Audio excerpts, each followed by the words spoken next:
क्या आपने कभी सोचा है कि कुछ लोग जोखिम उठाने से डरते क्यों नहीं हैं? क्यों कुछ लोग फाइटर पायलट, सोल्जर या प्रोफेशनल जुआरी बनते हैं, जबकि बाकी लोग छोटी छोटी बातों में भी डर जाते हैं? नमस्कार दोस्तों, स्वागत है आपका द बुक बटलर पर, जहां किताबें सिर्फ पढ़ी नहीं जाती बल्कि महसूस की जाती है। आज हम बात कर रहे हैं द आर्ट ऑफ रिस्क की, केट सुकेल द्वारा लिखी गई एक शानदार किताब जो ये समझाने की कोशिश करती है कि रिस्क लेना एक कला है और ये कला सीखी जा सकती है। इस किताब में न्यूरोसाइंस, साइकोलॉजी और रियल लाइफ एक्सपीरियंसेस को मिलाकर बताया गया है कि रिस्क लेने वाले लोग कैसे सोचते हैं, उनके दिमाग में क्या चलता है और हम उनसे क्या सीख सकते हैं। तो चलिए आज की इस रोमांचक जर्नी की शुरुआत करते हैं। रिस्क को समझने और उसे अपने फेवर में मोड़ने की कला सीखने के लिए। चैप्टर 1, रिस्क लेने वाले क्या अलग करते हैं? What do risk takers do differently? तो दोस्तों, जैसा कि हमने पहले बात की कि रिस्क लेना एक कला है, अब सवाल उठता है कि वो लोग जो बार बार रिस्क लेते हैं लेकिन सफल भी होते हैं, आखिर वो करते क्या अलग है? रिस्क का मतलब क्या है? केट सुकेल बताती है कि रिस्क का मतलब सिर्फ ऊंचाई से कूद जाना या तेज गाड़ी चलाना नहीं है। रिस्क का असली मतलब है ऐसा कोई फैसला लेना जिसमें आपके पास कुछ पाने और कुछ खोने दोनों का मौका हो। ये एक मानसिक गेम है जहां दिमाग, अनुभव और भावनाएं तीनों साथ काम करते हैं। रिस्क लेने वाले क्या अलग करते हैं? वो रिस्क को थ्रेट नहीं, अपॉर्चुनिटी की तरह देखते हैं। ज्यादातर लोग जब किसी रिस्क भरे मौके को देखते हैं तो उन्हें डर लगता है, अगर मैं फेल हो गया तो क्या होगा? लेकिन रिस्क लेने वाले लोग सोचते हैं, अगर मैं सफल हुआ तो क्या मिल सकता है? यानी उनका फोकस नुकसान पर नहीं, फायदे पर होता है। बी, उनके पास सेल्फ अवेयरनेस होती है। केट बताती है कि रिस्क लेने वाले लोग खुद को बहुत अच्छे से समझते हैं। उन्हें पता होता है कि उनकी लिमिट्स क्या है, उनकी स्ट्रेंथ क्या है और वो किस स्थिति में अच्छा परफॉर्म करते हैं। सी, वो रिस्क को एनालाइज करते हैं, ना कि अवॉइड। ये लोग रिस्क को अवॉइड नहीं करते बल्कि उसकी डिटेल एनालिसिस करते हैं। जैसे एक स्पेशल फोर्स का जवान मिशन से पहले हर चीज का मूल्यांकन करता है। रास्ता क्या है, खतरे कहाँ है, कितनी संभावना है कि मिशन सफल होगा। ये एक वेल इन्फॉर्म्ड रिस्क होता है, ना कि पागलपन। एग्जाम्पल, एक सोल्जर की सोच। केट ने एक सोल्जर से बात की जो स्पेशल ऑपरेशन में शामिल था। उससे पूछा गया, तुम डरते नहीं हो? उसने जवाब दिया, डरना नेचुरल है, लेकिन डर के बावजूद काम करना ही प्रोफेशनलिज्म है। मैं हर रिस्क को समझता हूं और फिर एक एक कदम प्लान के हिसाब से लेता हूं। यहां हमें समझ आता है, रिस्क लेने वाले लोग नो फियर वाले नहीं होते बल्कि स्मार्ट फियर मैनेजमेंट वाले होते हैं। प्रोफेशनल जुआरी, पोकर प्लेयर। पोकर एक ऐसा गेम है जहां रिस्क हर सेकंड मौजूद होता है। केट ने एक पोकर प्लेयर से बात की जो कहता है, मैं रिस्क तभी लेता हूं जब मेरे पास डेटा हो, लोगों के हाव भाव, उनके दाव और गेम का फ्लो। वो बिना स्ट्रैटेजी के दाव नहीं लगाता। उसके लिए हर रिस्क एक कैलकुलेशन है। रिस्क लेना क्यों जरूरी है? केट इस चैप्टर में बताती है कि जो लोग रिस्क से डरते हैं वो जिंदगी में स्टक हो जाते हैं। वही जो लोग रिस्क लेने की हिम्मत रखते हैं उन्हें न सिर्फ नए मौके मिलते हैं बल्कि उनकी मेंटल फ्लेक्सिबिलिटी भी बढ़ती है। रिस्क एक मसल की तरह है। जैसे हम जिम जाकर मसल्स मजबूत करते हैं, वैसे ही रिस्क लेने की आदत भी धीरे धीरे डेवलप होती है। छोटे छोटे रिस्क लो, खुद को समझो, एनालाइज करना सीखो और फिर बड़े रिस्क लेने की हिम्मत खुद ब खुद आ जाएगी। तो दोस्तों, द आर्ट ऑफ रिस्क का पहला चैप्टर हमें यह सिखाता है कि रिस्क लेना बेवकूफी नहीं है, अगर आप समझदारी और अवेयरनेस के साथ कदम उठाते हैं। रिस्क एक आर्ट है और आप भी इस कला को सीख सकते हैं। अगले चैप्टर में हम जानेंगे आपका दिमाग रिस्क को कैसे प्रोसेस करता है, यानी न्यूरोसाइंस क्या कहता है रिस्क के बारे में। चैप्टर 2, दिमाग रिस्क को कैसे समझता है, द ब्रेन ऑन रिस्क। तो दोस्तों, पिछले चैप्टर में हमने जाना कि रिस्क लेने वाले लोग क्या अलग करते हैं, कैसे वो रिस्क को थ्रेट नहीं, अपॉर्चुनिटी की तरह देखते हैं। लेकिन सवाल अब यह है, जब हम किसी रिस्क की सिचुएशन में होते हैं तब दिमाग में क्या होता है, कौन से पार्ट्स एक्टिवेट होते हैं, क्या हमें रिस्क लेने के लिए बना ही गया है। चैप्टर 2 इन सभी सवालों के जवाब देता है और हमें ले जाता है हमारे दिमाग के भीतर। रिस्क और हमारा ब्रेन, एक इमोशनल जर्नी। केट सुकेल बताती है कि जब भी हम किसी निर्णय के सामने होते हैं, खासकर रिस्क से जुड़े फैसलों में, तब हमारा दिमाग एक जैविक युद्ध, बायोलॉजिकल बैटल से गुजरता है। 2 मुख्य प्लेयर्स होते हैं, अम्यगदला जो डर, खतरे और इमोशंस को प्रोसेस करता है, प्रीफ्रंटल कॉर्टेक्स जो लॉजिक, योजना और सोच को कंट्रोल करता है। जब हम रिस्क के सामने होते हैं तो अम्यगदला हमें सावधान करता है, रुको, ये खतरनाक हो सकता है, और प्रीफ्रंटल कॉर्टेक्स कहता है, रुको जरा, पहले सोचते हैं क्या ये रिस्क लेना चाहिए। यानी इमोशन और लॉजिक के बीच टग ऑफ वॉर शुरू हो जाती है। डोपामाइन, रिस्क का इनाम। अब बात करते हैं उस केमिकल की जो हमें रिस्क की तरफ खींचता है, डोपामाइन, जिसे रिवॉर्ड केमिकल कहा जाता है। जब हम रिस्क लेते हैं या लेने की सोचते हैं तो दिमाग में डोपामाइन रिलीज होता है। ये हमें एक्साइटेड और मोटिवेटेड फील कराता है। इसलिए कुछ लोग रिस्क लेने में थ्रिल महसूस करते हैं क्योंकि उनका डोपामाइन सिस्टम बहुत एक्टिव होता है। केट ने कुछ रिस्क अवर्स पर रिसर्च किया और पाया कि उनके ब्रेन में डोपामाइन का रिस्पॉन्स आम लोगों से ज्यादा था। एग्जाम्पल, सोल्जर बनाम आम इंसान। एक सोल्जर जब खतरनाक मिशन पर जाता है तो उसका दिमाग खतरे को पहचानता है, लेकिन उसका प्रीफ्रंटल कॉर्टेक्स ट्रेंड होता है शांति और निर्णय लेने के लिए। वहीं अगर एक आम आदमी उसी स्थिति में हो तो अम्यगदला इतना एक्टिव हो सकता है कि वो डर के मारे फ्रीज हो जाए। यानी रिस्क की स्थिति में दिमाग की ट्रेनिंग और अनुभव बहुत मायने रखते हैं। रिस्क थ्रेशहोल्ड, हर किसी का दिमाग अलग। केट बताती है कि हर इंसान का रिस्क थ्रेशहोल्ड अलग होता है। कुछ लोग छोटी सी चीज में भी डर जाते हैं, जबकि कुछ लोग जंपिंग या बिजनेस में भारी रिस्क उठा लेते हैं। इसका कारण जीन्स, अनुभव, एक्सपीरियंसेस और ब्रेन का केमिकल बैलेंस, न्यूरोकेमिस्ट्री। इसलिए किसी को जज करना कि वो डरपोक है या बेवकूफ गलत होगा। हर दिमाग रिस्क को अलग तरीके से प्रोसेस करता है। रिस्क लेना सीखा जा सकता है। अच्छी खबर यह है कि रिस्क लेना सिर्फ जैविक प्रक्रिया नहीं, बल्कि एक सीखने योग्य कला है। केट बताती है कि यदि हम अपने प्रीफ्रंटल कॉर्टेक्स को मजबूत करें, यानी अवेयरनेस, प्लानिंग और माइंडफुलनेस को डेवलप करें, तो हम अपने रिस्क लेने की क्षमता को बेहतर बना सकते हैं। तो दोस्तों, दी आर्ट ऑफ रिस्क का दूसरा चैप्टर हमें यह समझाता है कि रिस्क लेना सिर्फ बहादुरी नहीं, बल्कि एक ब्रेन प्रोसेस है।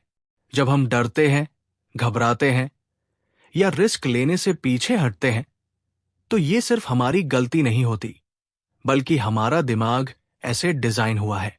लेकिन अच्छी बात यह है, हम अपने ब्रेन को ट्रेन कर सकते हैं। रिस्क को समझना, उसे महसूस करना और फिर सोच समझकर एक्शन लेना, यही असली आर्ट है। अगले चैप्टर में हम जानेंगे क्यों कुछ लोग रिस्क से घबरा जाते हैं और कुछ लोग उसमें अपना आनंद ढूंढते हैं। यानी फियर और रिस्क के रिश्ते को और गहराई से समझेंगे। चैप्टर 3, डर और रिस्क का रिश्ता, फियर एंड रिस्क। दोस्तों, पिछले चैप्टर में हमने समझा कि रिस्क लेने के समय हमारे दिमाग में कैसे केमिकल और इमोशनल प्रोसेसेस चलते हैं और कैसे डोपामाइन और अम्यगदला का रोल हमें रिस्क की तरफ खींचता या रोकता है। अब चैप्टर 3 में केट सुकेल हमें एक और बड़ी चीज से मिलवाती है, डर, फियर। क्यों कुछ लोग रिस्क से कांपने लगते हैं और क्यों कुछ लोग उसी रिस्क में मजा ढूंढते हैं? आइए जानते हैं कि रिस्क और डर का रिश्ता असल में क्या है। डर एक प्राचीन रक्षा प्रणाली, fear as a protective system. Kate बताती है कि डर कोई कमजोरी नहीं है, बल्कि ये तो हमारे सर्वाइवल का हिस्सा है। जब हमारे पूर्वज जंगलों में रहते थे तो डर ही उन्हें शेर, सांप और ऊंचाई से बचाता था। यानी डर अलार्म सिस्टम जो कहता है यहां खतरा है, सावधान हो जाओ। आज भी जब हम किसी रिस्की फैसले के करीब जाते हैं, जैसे नौकरी छोड़ना, स्टार्टअप शुरू करना या किसी अजनबी से बात करना, तो वही पुराना डर एक्टिव हो जाता है, चाहे खतरा असली हो या नहीं। रिस्क और डर हमेशा साथ साथ क्यों चलते हैं? केट कहती है कि रिस्क और डर का चोली दामन का साथ है। जहां रिस्क होगा वहां डर भी होगा, लेकिन ये डर हमेशा मत करो नहीं कहता। कई बार डर सिर्फ हमें अलर्ट करता है ताकि हम स्मार्ट तरीके से रिस्क लें। लेकिन फर्क है दो लोगों के बीच। एक डर से रुक जाता है, दूसरा डर को समझकर आगे बढ़ता है। एग्जाम्पल, फायर फाइटर और आम इंसान। केट एक फायर फाइटर का उदाहरण देती है। जब एक आम आदमी आग देखकर घबरा जाता है तो एक ट्रेन फायर फाइटर का डर तो होता है, लेकिन वो जानता है कि कैसे उस डर को यूज किया जाए। अवेयरनेस और एक्शन के लिए वो डर को फील करता है, लेकिन उससे पैरालाइज नहीं होता। डर को पहचानना जरूरी है। केट बताती है कि डर को दबाना नहीं चाहिए, उसे पहचानो, समझो और फिर सवाल पूछो। क्या ये डर वाजिब है? क्या मैं तैयार हूं? क्या मैंने प्लानिंग की है? अगर जवाब है तो डर को पीछे छोड़ना ज्यादा आसान हो जाता है। एड्रेनालाइन और थ्रिल का खेल। कुछ लोग रिस्क में थ्रिल महसूस करते हैं। उनका दिमाग एड्रेनालाइन और डोपामाइन के मिक्स से एक्साइटेड फियर फील करता है, जो उन्हें रिस्क लेने के लिए और मोटिवेट करता है।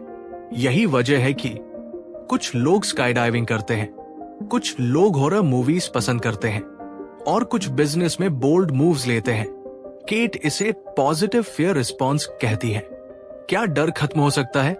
नहीं, डर कभी खत्म नहीं होता, लेकिन केट कहती है हम उसे मैनेज करना सीख सकते हैं। डर को पहचानो, उसे फेस करो और धीरे धीरे उसे कंफर्ट जोन में बदल दो। हर बार जब हम डर के बावजूद एक्शन लेते हैं, हम स्ट्रॉन्गर बनते हैं। तो दोस्तों, इस चैप्टर से एक बात साफ है, डर हमारा दुश्मन नहीं है, वो तो हमारा ट्रेनर है। वो हमें बताता है कि कहां अटेंशन देनी है, क्या तैयारी करनी है। और जब हम डर के बावजूद रिस्क लेते हैं, वहीं से ग्रोथ की शुरुआत होती है। अगले चैप्टर में हम जानेंगे कैसे कुछ लोग बार बार रिस्क लेते हैं और फिर भी सफल रहते हैं, यानी हैबिचुअल रिस्क टेकर्स की मनोवैज्ञानिक और व्यवहारिक आदतें। अगर आपको यह वीडियो पसंद आ रहा है तो द बुक बटलर को लाइक, सब्सक्राइब और कमेंट जरूर करें, क्योंकि डर को हराना है और किताबों से जीतना है। चैप्टर 4, आदतन रिस्क लेने वाले लोग, हैबिचुअल रिस्क टेकर्स। पिछले चैप्टर में हमने जाना कि रिस्क और डर साथ साथ चलते हैं, और जो लोग डर को समझकर एक्शन लेते हैं वही असली ग्रोथ की ओर बढ़ते हैं। लेकिन अब सवाल है, कुछ लोग बार बार रिस्क कैसे लेते हैं? वो बार बार चुनौतियों में कूद पड़ते हैं और फिर भी सफल रहते हैं। ऐसा क्या है उनके अंदर जो उन्हें हैबिचुअल रिस्क टेकर बनाता है? इस चैप्टर में केट सुकेल इन्हीं लोगों की दिमागी बनावट, आदतों और व्यवहार पर रोशनी डालती है। कौन होते हैं हैबिचुअल रिस्क टेकर्स? केट बताती है कि ये वो लोग होते हैं जो रिस्क से डरते नहीं, बल्कि उसमें संभावना देखते हैं, बार बार नए और मुश्किल फैसले लेते हैं और अपनी जिंदगी को एक एडवेंचर की तरह जीते हैं। इनमें शामिल होते हैं professional athletes, army special ops, wild life photographer, startup founders और कभी कभी आम लोग भी। क्या ये लोग फेयरलेस होते हैं? नहीं, केट साफ कहती है, हैबिचुअल रिस्क टेकर्स डरते हैं, लेकिन डर के बावजूद आगे बढ़ते हैं। उनके पास एक खास क्वालिटी होती है, they've trained their minds to trust their skills and judgment। यानी डर को मैनेज करना उन्होंने एक स्किल की तरह डेवलप किया होता है। आदत कैसे बनती है रिस्क लेने की? रिस्क लेने की आदत एकदम से नहीं बनती, ये धीरे धीरे डेवलप होती है, स्मॉल विंस और लगातार एक्सपोजर से। केट बताती है कि जब कोई इंसान छोटे रिस्क लेता है और सफल होता है तो दिमाग में डोपामाइन रिलीज होता है। ये पॉजिटिव फीडबैक लूप बनाता है, रिस्क थोड़ा डर एक्शन रिवॉर्ड मोटिवेशन फिर रिस्क। ऐसे करते करते रिस्क लेना उसकी पर्सनैलिटी का हिस्सा बन जाता है। एग्जाम्पल, एक सर्फर की कहानी। केट एक प्रोफेशनल सर्फर का जिक्र करती है जो कहता है, हर वेव रिस्क है, लेकिन हर वेव एक मौका भी है। उसने बताया कि शुरुआत में उसे बहुत डर लगता था, लेकिन हर बार जब उसने डर के बावजूद एक्शन लिया, वो और कॉन्फिडेंट होता गया। रिस्क उसकी कंफर्ट जोन बन गई। रिस्क को समझने की clarity. Habitual risk takers risk लेने से पहले सोचते हैं, लेकिन बहुत ज्यादा सोच में नहीं फंसते। उन्हें क्लैरिटी होती है, क्या दाव पर है, कितना कंट्रोल है, वर्स्ट केस क्या हो सकता है, और ये क्लैरिटी उन्हें फास्ट डिसीजन मेकिंग में मदद करती है। वो फेलियर को सीख की तरह देखते हैं। इन लोगों के लिए फेलियर लेसन। उनका माइंडसेट होता है, अगर मैं गिरा तो उठना भी सीखूंगा, लेकिन कोशिश नहीं की तो कुछ नहीं मिलेगा। वो बार बार फेल होते हैं, लेकिन फिर भी चलते रहते हैं। तो दोस्तों, दी आर्ट ऑफ रिस्क का चौथा चैप्टर हमें सिखाता है कि रिस्क लेना भी एक आदत बन सकती है। अगर हम डर को समझें, छोटे छोटे कदम लें और अपने अनुभव से सीखें। हैबिचुअल रिस्क टेकर्स खास पैदा नहीं होते, वो खुद को रिस्क लेने के लिए प्रशिक्षित करते हैं, और आप भी कर सकते हैं। अगले चैप्टर में हम जानेंगे, क्या रिस्क लेने की क्षमता हमारी परवरिश से जुड़ी होती है, यानी नेचर वर्सेस नर्चर की लड़ाई और रिस्क की मनोवैज्ञानिक जड़ें। चैप्टर 5, रिस्क टेकर, जन्म से या परवरिश से, बोर्न और मेड। पिछले चैप्टर में हमने देखा कि हैबिचुअल रिस्क टेकर्स कौन होते हैं और कैसे रिस्क लेने की कला एक आदत बन सकती है। लेकिन अब एक बड़ा सवाल आता है, क्या कुछ लोग रिस्क लेने के लिए जन्म से ही बने होते हैं, या फिर ये स्किल सीखी जा सकती है? चैप्टर 5 इसी गहरी बहस को उठाता है, नेचर वर्सेस नर्चर, और बताता है कि एक रिस्क टेकर की असली कहानी दिमाग के वायरिंग और जिंदगी के एक्सपीरियंस के मेल से बनती है। नेचर, क्या रिस्क टेकर जन्मजात होते हैं? केट सुकेल बताती है कि रिस्क लेने की टेंडेंसी कुछ हद तक जेनेटिक्स से जुड़ी होती है। कुछ लोग ऐसे जीन्स के साथ पैदा होते हैं जिनमें डोपामाइन रिसेप्टर्स ज्यादा सेंसिटिवली रिएक्ट करते हैं, जिनकी नॉवेल्टी सीकिंग टेंडेंसी ज्यादा होती है और जो ज्यादा थ्रिल एंजॉय करते हैं, यानी उनका दिमाग खुद ब खुद एक्साइटमेंट और चैलेंज की ओर आकर्षित होता है। एग्जाम्पल के लिए, केट एक बच्चे का जिक्र करती है जो बहुत ही कम उम्र से ही ऊंचाई से कूदने में मजा लेता था। वही उसके जुड़वा भाई को वही चीज डरावनी लगती थी। जेनेटिक्स मैटर्स, लेकिन ये कहानी का सिर्फ आधा हिस्सा है। नर्चर, क्या रिस्क लेना सीखा जा सकता है? अब आती है दूसरी सच्चाई, नर्चर यानी परवरिश और अनुभव। केट की रिसर्च दिखाती है कि जिन बच्चों को बचपन में एक्सप्लोर करने की आजादी दी गई, जो गिरने, खेलने और छोटे रिस्क लेने के लिए प्रोत्साहित हुए, उन्होंने बड़े होकर ज्यादा कैलकुलेटेड रिस्क लिए। मतलब, अगर आपके एनवायरनमेंट ने आपको ओपन माइंडेड, कॉन्फिडेंट और सेल्फ रिलायंट बनाया, तो आप रिस्क लेने में बेहतर होते हैं। एग्जाम्पल, मिलिट्री ट्रेनिंग और रिस्क अप्रोच। केट ने देखा कि कई मिलिट्री सोल्जर्स जो बचपन में शाय और रिस्क अवर्स थे, वो ट्रेनिंग के बाद रिस्क लेने वाले डिसाइसिव लीडर्स बन गए। एनवायरनमेंट ने उनके अंदर के रिस्क टेकर को जगाया। पर्सनालिटी ट्रेट्स और रिस्क। कुछ खास पर्सनालिटी ट्रेट्स रिस्क लेने में मदद करते हैं। ओपननेस टू एक्सपीरियंस, नई चीजों के लिए ओपननेस, कॉन्फिडेंस, खुद पर भरोसा, रेजिलियंस, गिरकर फिर उठना। केट कहती है कि ये ट्रेड्स किसी में नेचुरली हो सकते हैं या फिर अनुभवों और ट्रेनिंग से डेवलप किए जा सकते हैं। Can anyone become a risk taker? Kate का जवाब है हाँ, बिल्कुल। भले ही आपके जीन्स कैसे भी हों और बचपन कैसा भी रहा हो, आप रिस्क लेने की स्किल को डेवलप कर सकते हैं। कैसे? छोटे छोटे रिस्क लेकर शुरुआत करें। कंफर्ट जोन को धीरे धीरे बड़ा करें। हर फेलियर को एक सीख की तरह देखें। जैसे जैसे आप खुद पर भरोसा बनाते जाएंगे, वैसे वैसे आपका रिस्क मसल भी मजबूत होता जाएगा। द बुक बटलर का रिफ्लेक्शन। तो दोस्तों, द आर्ट ऑफ रिस्क का 5वां चैप्टर हमें बताता है कि रिस्क लेना कोई जादू नहीं, ये एक मिक्सचर है जेनेटिक्स और एक्सपीरियंसेस का। कुछ लोग शुरुआत से रिस्क के लिए वायर्ड होते हैं, लेकिन हम सब प्रैक्टिस, अवेयरनेस और ग्रोथ माइंडसेट से इस स्किल को डेवलप कर सकते हैं, यानी रिस्क टेकर बना जा सकता है। अगले चैप्टर में हम जानेंगे क्या रिस्क लेना हमें बेहतर इंसान बना सकता है, यानी रिस्क का असर सिर्फ सफलता पर नहीं, बल्कि हमारी लाइफ क्वालिटी, रिलेशनशिप्स और पर्पस पर कैसे पड़ता है।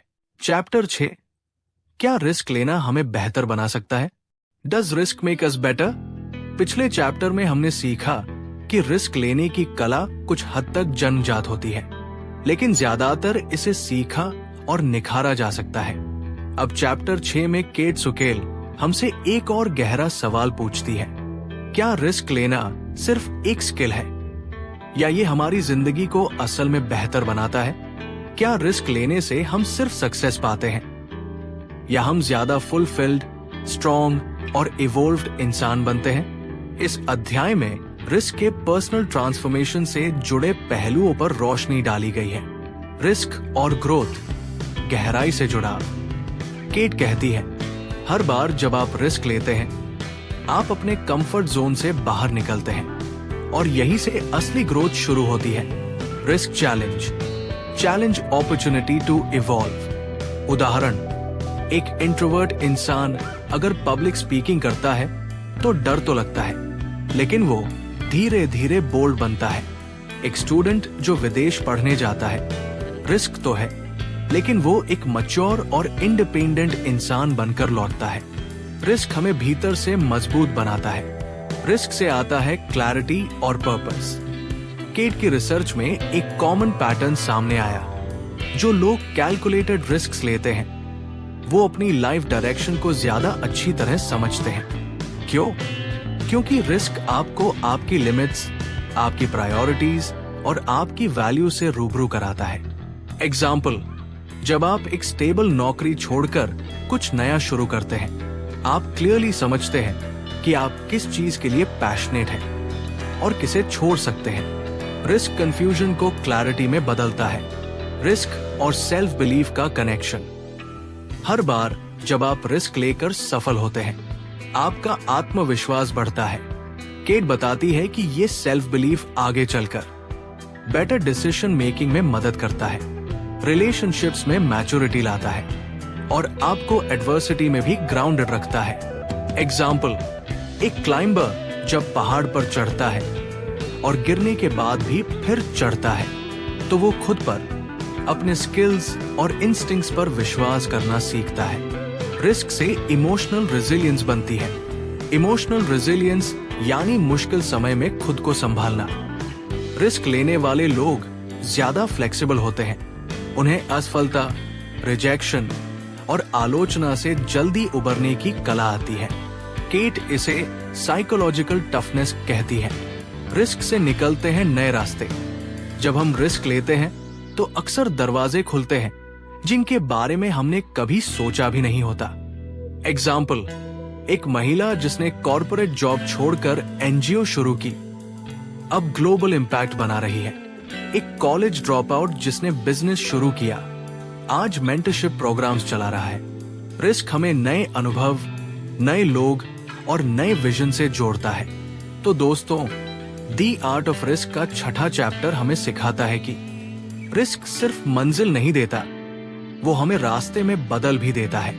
हर बार जब हम रिस्क लेते हैं, हम खुद को गहराई से जानने लगते हैं, हम टफ बनते हैं और हमारी जिंदगी में एक अलग तरह की मीनिंग जुड़ती है। रिस्क ना सिर्फ हमें सफल बनाता है, वो हमें बेहतर इंसान भी बनाता है। अगले चैप्टर में हम जानेंगे किसी भी व्यक्ति के लिए सही रिस्क प्रोफाइल कैसे तय की जाती है, यानी रिस्क टेकिंग का एक ब्लूप्रिंट जो आपकी पर्सनैलिटी और जरूरतों के अनुसार बनता है। चैप्टर 7, अपना रिस्क प्रोफाइल कैसे बनाएं? Building your own risk profile. पिछले चैप्टर में हमने जाना कि रिस्क लेने से हम सिर्फ सफल ही नहीं बल्कि ज्यादा मजबूत और बेहतर इंसान बनते हैं।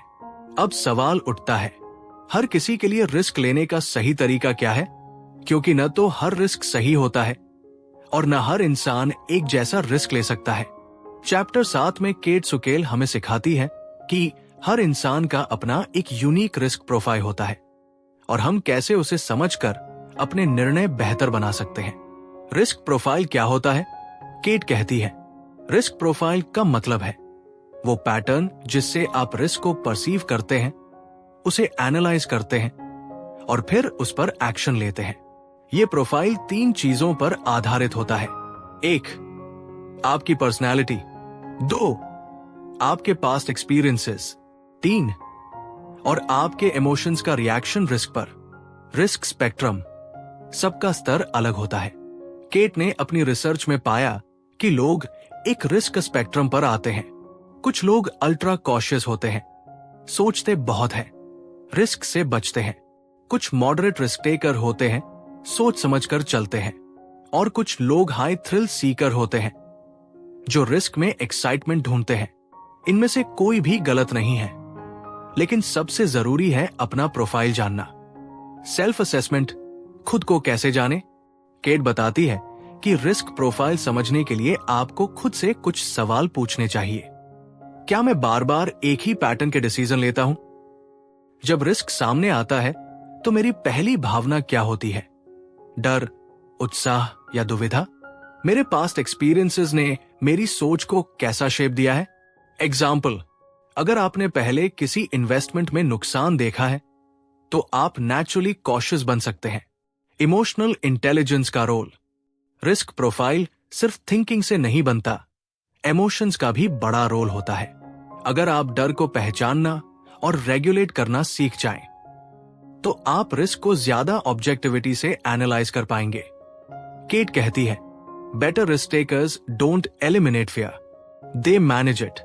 कैसे बनाएं एक बैलेंस्ड रिस्क टेकिंग स्ट्रैटेजी?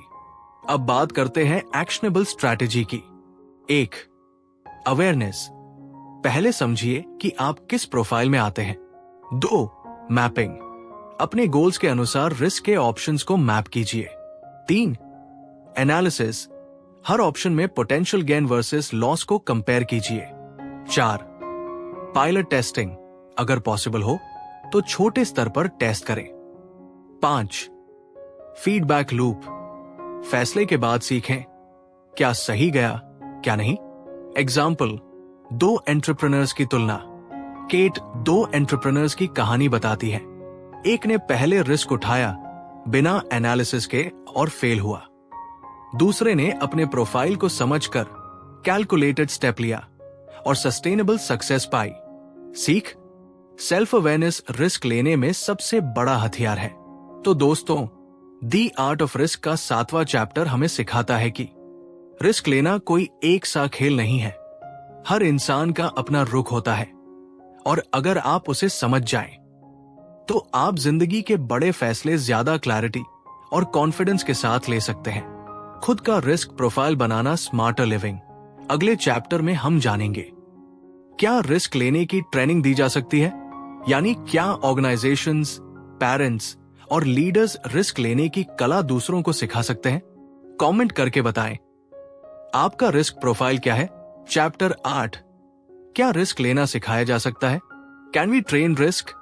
पिछले चैप्टर में हमने सीखा कि हर इंसान का अपना एक अलग रिस्क प्रोफाइल होता है और अगर हम उसे समझ लें तो बेहतर फैसले ले सकते हैं। अब सवाल है, क्या रिस्क लेना एक ऐसी स्किल है जिसे सिखाया जा सकता है? क्या हम दूसरों को बेहतर रिस्क टेकर बना सकते हैं? चैप्टर 8 में केट सुकेल इसी सवाल का जवाब ढूंढती है और वो कहती है, हाँ, रिस्क लेना सिखाया जा सकता है, बिल्कुल किसी भी दूसरी स्किल की तरह। ट्रेनिंग का मतलब क्या है? केट का कहना है, रिस्क की ट्रेनिंग का मतलब है लोगों को यह सिखाना कि कैसे रिस्क को पहचाने, उसका आकलन करें और सही फैसले लें। यह ट्रेनिंग 3 लेवल पर दी जा सकती है। 1, कॉग्निटिव, सोचने की क्षमता। 2, इमोशनल, डर और उत्साह को समझना। 3, बिहेवियरल, व्यवहार और एक्शन। एग्जाम्पल, मिलिट्री और पायलट ट्रेनिंग। केट बताती है कि कैसे सेना और पायलट्स की ट्रेनिंग रिस्क की अंडरस्टैंडिंग पर आधारित होती है। उन्हें सिखाया जाता है कि इमरजेंसी में पैनिक नहीं करना है, बल्कि काम रहकर सिनारियों को असेस करना है। लगातार ड्रिल्स और सिमुलेशन से उनका रिस्क रिस्पॉन्स ऑटोमेटिक बन जाता है। इससे पता चलता है रिस्क लेना सीखा जा सकता है अगर सही माहौल और प्रक्रिया मिले। बच्चों में कैसे सिखाएं रिस्क? केट का रिसर्च दिखाता है कि ओवर प्रोटेक्टिव पेरेंटिंग रिस्क लेने की नेचुरल इंस्टिंक्ट को मार देता है। लेकिन अगर बच्चों को खेलने की आजादी, गिरने की जगह और छोटी छोटी गलतियां करने का हक दिया जाए, तो वो ज्यादा कॉन्फिडेंट और कैलकुलेटेड रिस्क टेकर्स बनते हैं। एग्जाम्पल, एक बच्चा जो पेड़ पर चढ़ने की कोशिश करता है, गिरता है और फिर चढ़ता है, वो रेजिलियंस और जजमेंट दोनों सीखता है। अडल्ट्स के लिए रिस्क ट्रेनिंग कैसे? अडल्ट्स के लिए रिस्क ट्रेनिंग कुछ स्टेप्स पर आधारित होती है। सिनारियो प्रैक्टिस, हाइपोथेटिकल सिचुएशंस पर सोचने की आदत, फेलियर टॉलरेंस, छोटी गलतियों से डरना छोड़ना, इमोशनल अवेयरनेस, डर को पहचानना, सप्रेस नहीं करना, decision simulation, what if analysis जैसे टूल्स। एग्जाम्पल, कुछ ऑर्गेनाइजेशंस अपने लीडर्स को सिमुलेट करते हैं, जैसे एक प्रोडक्ट लॉन्च जिसमें रिस्क हो, और वो एनालाइज करते हैं कि लीडर कैसे रिएक्ट करता है। रिस्क लिटरेसी, एक नई सोच। केट ने एक शब्द इस्तेमाल किया, रिस्क लिटरेसी। मतलब रिस्क को पढ़ना, समझना और उसके हिसाब से निर्णय लेना। एक literate risk taker emotional intelligence रखता है, डेटा और इंस्टिंक्ट दोनों पर भरोसा करता है और जानता है कि कब आगे बढ़ना है और कब रुकना है। तो दोस्तों, दी आर्ट ऑफ रिस्क का 8वां चैप्टर हमें दिखाता है कि रिस्क लेना कोई जुआ नहीं, बल्कि सिखाई जा सकने वाली एक सोच है। चाहे बच्चे हो, प्रोफेशनल्स हो या लीडर्स, अगर सही माहौल, टूल्स और माइंडसेट मिले तो हर कोई एक बेहतर और जिम्मेदार रिस्क टेकर बन सकता है। अगले चैप्टर में हम जानेंगे रिस्क टेकिंग और क्रिएटिविटी का क्या गहरा रिश्ता है, यानी कैसे रिस्क हमें ज्यादा क्रिएटिव और इनोवेटिव बनाता है।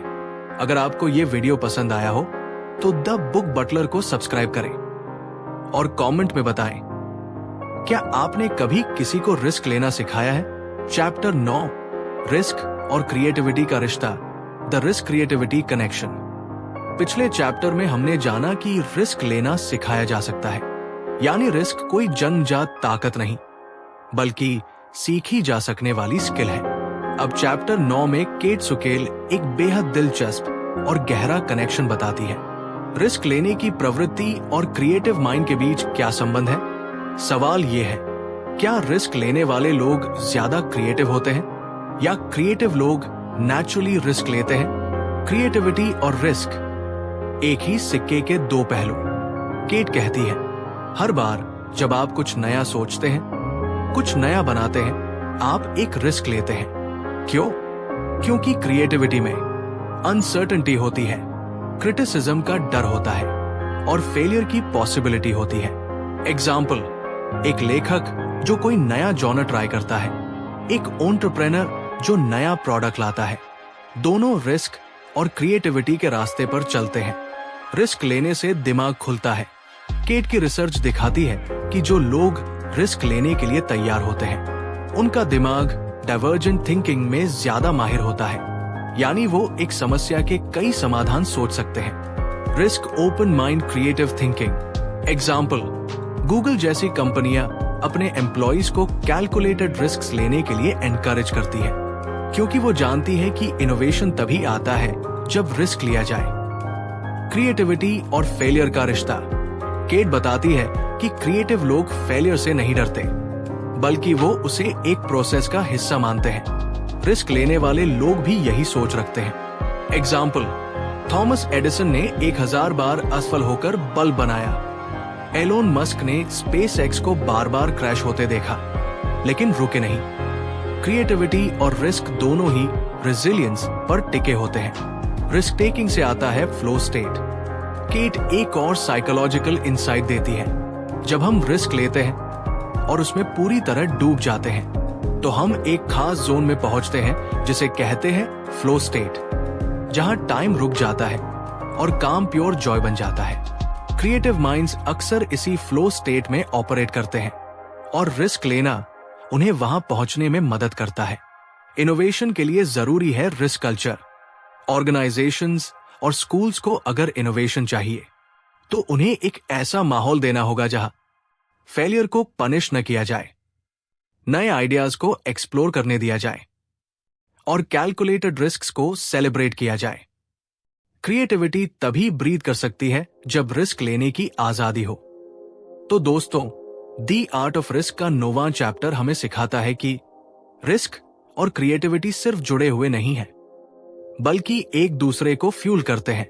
अगर आप अपने जीवन में इनोवेशन, ओरिजिनलिटी और बदलाव लाना चाहते हैं, तो रिस्क लेना सीखिए।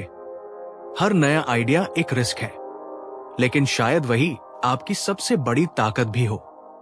अगले और आखिरी चैप्टर में हम जानेंगे रिस्क लेने का फ्यूचर क्या है, यानी आने वाली दुनिया में रिस्क का रोल, और हम कैसे खुद को फ्यूचर रेडी बना सकते हैं। चैप्टर 10, रिस्क का भविष्य, द फ्यूचर ऑफ रिस्क। पिछले चैप्टर में हमने देखा कि रिस्क और क्रिएटिविटी का गहरा रिश्ता है, जहां रिस्क लेने से इनोवेशन पैदा होती है और नए आइडियाज की नींव रखी जाती है। अब अंतिम चैप्टर में केट सुकेल हमें एक बड़ा सवाल सोचने पर मजबूर करती है। भविष्य में रिस्क की भूमिका क्या होगी और हम एक रिस्क इंटेलिजेंट दुनिया की ओर कैसे बढ़ रहे हैं? टेक्नोलॉजी और रिस्क, दोस्त या दुश्मन? केट कहती है कि टेक्नोलॉजी ने 2 चीजें की है। एक तरफ उसने हमें ज्यादा इन्फॉर्म्ड बना दिया है, दूसरी तरफ उसने ओवरथिंकिंग और रिस्क अवर्जन भी बढ़ा दी है। एग्जाम्पल, अब हम हर डिसीजन से पहले गूगल करते हैं। हम इतना डेटा एनालाइज करते हैं कि एक्शन लेने में देरी हो जाती है। कंक्लूजन, टेक्नोलॉजी एक पावरफुल टूल है, लेकिन अगर हमने सोचने से ज्यादा डरना सीख लिया, तो हम इनोवेशन खो बैठेंगे। मॉडर्न चैलेंजेस में रिस्क की जरूरत और भी ज्यादा। केट बताती है कि आने वाला समय और भी कॉम्प्लेक्स होगा। Climate change, artificial intelligence, political uncertainty, career disruption, इन सब के बीच हमें रिस्क से भागना नहीं, बल्कि उसका दोस्त बनना होगा। The future belongs to those who can make bold, smart decisions. Risk intelligence, भविष्य की सुपर पावर। केट इंट्रोड्यूस करती है एक नया कॉन्सेप्ट, रिस्क इंटेलिजेंस। मतलब emotional awareness plus data driven thinking plus intuition. डर को महसूस करके भी एक्शन लेना और अपने रिस्क प्रोफाइल को डायनामिक बनाए रखना। एग्जाम्पल, AI डेवलपर्स को एथिकल बाउंड्रीज समझनी है। डॉक्टर्स को न्यू ट्रीटमेंट्स ट्राई करने की हिम्मत चाहिए। एंटरप्रेन्योर्स को फेलियर को एम्ब्रेस करना होगा। ये सब तभी पॉसिबल है जब हमारे अंदर रिस्क इंटेलिजेंस हो। नई पीढ़ी और रिस्क एजुकेशन। केट इस चैप्टर में जोर देती है कि हमें बच्चों और युवाओं को सिर्फ नॉलेज नहीं, बल्कि डिसीजन मेकिंग अंडर अनसर्टेनिटी सिखाना होगा। यानी उन्हें रियल वर्ल्ड प्रॉब्लम्स देना, फेलियर को नॉर्मल बनाना और उन्हें चॉइस देने की आदत डालना, क्योंकि भविष्य उन लोगों का है जो अनसर्टेनिटी को अपनाना जानते हैं। पर्सनल टेक अवे, आपका अगला कदम क्या होगा? केट सुकेल इस चैप्टर को एक बहुत ही पावरफुल रिफ्लेक्शन के साथ खत्म करती है। रिस्क लेने का मतलब लापरवाही नहीं है, इसका मतलब है अपने डर के साथ कदम बढ़ाना। हर इंसान के पास एक मौका होता है, या तो सेफ कंफर्ट जोन में रहकर स्टैग्नेट हो जाए या कैलकुलेटेड रिस्क लेकर ग्रो करे। तो दोस्तों, द आर्ट ऑफ रिस्क का ये आखिरी चैप्टर हमें एक बोल्ड मैसेज देता है। रिस्क का भविष्य वही बनाएंगे जो उससे डरते नहीं, बल्कि उसे समझते और अपनाते हैं। अब ये जरूरी नहीं कि आप हर बार बड़ा रिस्क लें, लेकिन ये जरूरी है कि आप हर बार सही वजह से निर्णय लें, डर से नहीं, विजन से। इस पूरी वीडियो से क्या सीखा? रिस्क एक स्किल है जो सीखी जा सकती है। रिस्क लेने वाले ही असल में क्रिएटिव, अडेप्टेबल और सफल बनते हैं, और रिस्क से भागने के बजाय हमें उसे मैनेज करना सीखना है। तो दोस्तों, ये थी केट सुकेल की बेहतरीन किताब द आर्ट ऑफ रिस्क की पूरी कहानी। एक ऐसी किताब जिसने हमें ये सिखाया कि रिस्क लेना कोई पागलपन नहीं, बल्कि समझदारी की निशानी है। हमने जाना कि रिस्क एक स्किल है जो सीखी जा सकती है। रिस्क और क्रिएटिविटी एक दूसरे को ताकत देते हैं, और सबसे जरूरी बात, रिस्क लेना मतलब डर से नहीं, क्लैरिटी और कॉन्फिडेंस से डिसीजन लेना। अब सवाल आपसे है, क्या आप अपनी जिंदगी के सबसे बड़े रिस्क लेने के लिए तैयार हैं? क्योंकि हो सकता है आपकी सबसे बड़ी जीत उसी रिस्क के पीछे छुपी हो। अगर आपको ये वीडियो पसंद आया हो तो द बुक बटलर को सब्सक्राइब जरूर करें, क्योंकि हम आपके लिए लाते हैं ऐसी ही किताबों की सीख जो आपकी सोच को एक नया मोड़ देती है। नीचे कमेंट में जरूर बताएं इस किताब का कौन सा चैप्टर आपके दिल को छू गया, और अगली किताब कौन सी होनी चाहिए। याद रखिए, सेफ खेलना कभी कभी सबसे बड़ा रिस्क होता है। तो सोचिए, समझिए और फिर बोल्ड डिसीजन लीजिए। मिलते हैं अगली वीडियो में एक और लाइफ चेंजिंग किताब के साथ। This is the book butler, bringing you the wisdom of books, one page at a